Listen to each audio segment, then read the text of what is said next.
គោលការណ៍8យ៉ាងសម្រាប់ទម្ងន់ដោយមិនបាច់ហាត់ប្រាណ 1. មិនទទួលទានអាហារមុនពេលចូលគេងអ្នកមិនគួរបរិភោគមុនពេលចូលគេងនោះទេការរំលាយអាហារគួរតែមានយ៉ាងតិចចាប់ពី2ទៅ3ម៉ោងមុនពេលអ្នកចូលគេងទើបប្រសើរសម្រាប់សុខភាពពិសេសវានឹងមិនធ្វើឲ្យអ្នកឆាប់ធាត់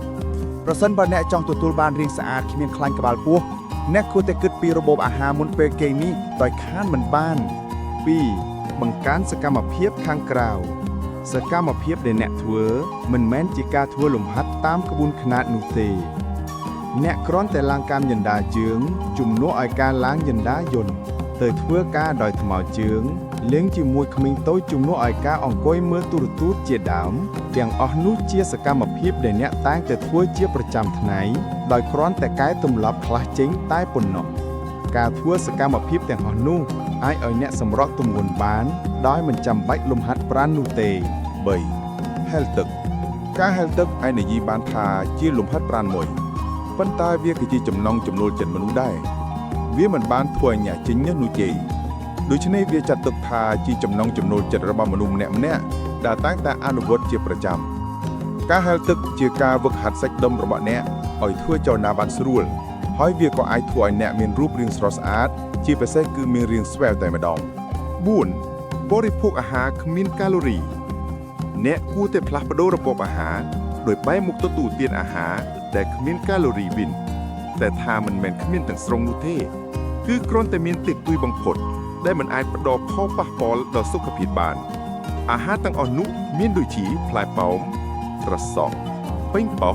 ការ៉ុតស្ត្រអប៊េរីស្ពៃក្តោបក្រូចឆ្មាជាដើម 5. ការម៉ាស្សាដោយលេលាបស្បែកនេះមិនមែនជាវិធីដែលទាមទារឲ្យអ្នកចំណាយច្រើននោះទេអ្នកគ្រាន់តែប្រើលេលាបស្បែករបស់អ្នកយកមកលាបលើស្បែកហើយធ្វើការម៉ាស្សាថ្មៗលើស្បែក20ទៅ30នាទីជាប្រចាំវាអាចឲ្យអ្នកស្រូបទម្ងន់បានការម៉ាស្សាថ្មៗវាអាចធ្វើឲ្យឈាមរបស់អ្នករត់បានស្រួលនិងអាចជួយរំលាយជាតិខ្លាញ់លើអ៊ិតៗនៅខាងក្នុងបានទៀតផងយើងអាចនិយាយបានថាវាជាវិធីមួយស្រដៀងនឹងការហាត់ប្រាណដែរ 6. ផ្ដល់ពេលសម្រាប់ដល់ខ្លួនឯង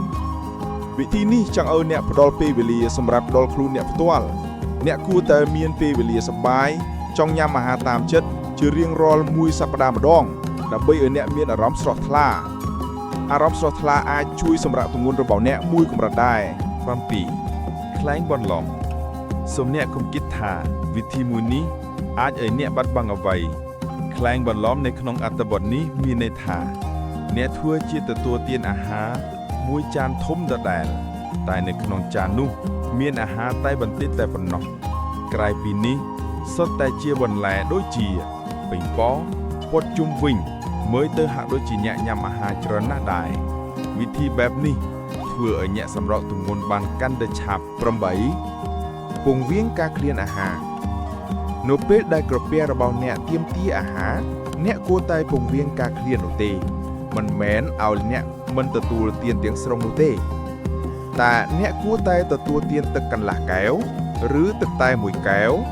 ឬទឹកក្រូចស្រស់1កែវជំនួសវិញការធ្វើបែបនេះវាអាចជួយកាត់បន្ថយចំណង់ចង់ញ៉ាំអាហាររបស់អ្នកបានការទទួលទានទឹកតែឬទឹកក្រូចនេះជួយឲ្យក្រពះអ្នកមានអារម្មណ៍ថាពេញដែលមិនទាមទារឲ្យទទួលទានអាហារភ្លាមនោះទេវាអាចជួយឲ្យអ្នកកាត់បន្ថយការញ៉ាំអាហារបានច្រើននោះទម្ងន់របស់អ្នកនឹងស្រកជាមិនខាន